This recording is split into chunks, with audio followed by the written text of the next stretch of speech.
అండి నేను మీ doctor Karya Raviteja, MD general medicine, Konaseema care hospital, beside collector office, black bridge, Amaravati.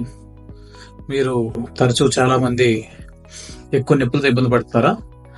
గత 3-4 నెలలుగా లేదంటే కొన్ని సంవత్సరాలుగా అదిగా ఒళ్ళు నొప్పులు కానీ బాగా ఎక్కువగా ఇన్ని టెస్టులు చేయించిన రిపోర్ట్స్ లో ఏమీ లేదని చెప్పి బాగా విసిగిపోయి ఇబ్బంది పడుతున్నారా? సో ఫైబ్రోమైయాల్జియా అనే ఒక చిన్న డిజార్డర్ ఉందండి.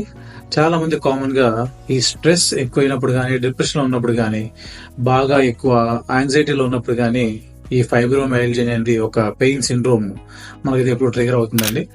సో ఇది చాలా కామన్ గా మనకి ఎక్కువగా లేడీస్ కి ట్రిగర్ పాయింట్స్ ఉన్నాయండి. మెడ మీద కానీ, చేతుల మీద కానీ, మోచేతుల మీద కానీ, మోకాల్లో కానీ, నడుములో కానీ, లేకపోతే వెనక పక్క భాగంలో కానీ ఎక్కువగా ఆ పాయింట్స్ లో ఎప్పుడైనా ఏమన్నా పెయిన్ వచ్చినప్పుడు ట్రిగర్ అయిపోతుందండి. ఒళ్ళు నొప్పులన్నీ కూడా ఎక్కువ ఫ్రీజ్ అయిపోయి ఏదో బాడీ అంతా బరువు అయ్యి లేదంటే గుండె ధర వచ్చేసి చాలా ఇబ్బంది పడుతున్నారు. దీనికంటూ అన్ని టెస్టులు కూడా మాక్సిమం అందరికి కూడా నార్మల్ వస్తాయండి. బట్ దీన్ని డయాగ్నోస్ చేసి ప్రాపర్ బిహేవియరల్ థెరపీ తీసుకుంటే దీనికి సరైన రిజల్ట్స్ ఉంటాయి. సో ఇబ్బందితో ఇబ్బంది పడుతున్న వాళ్ళందరూ కూడా మన కోనసీమ కేర్ హాస్పిటల్ నందు పర్ఫెక్ట్ మెడికేషన్స్ తో మీకు క్యూర్ అనేది చేయడం జరుగుతుంది. So please visit Konaseema care hospital. Thank you.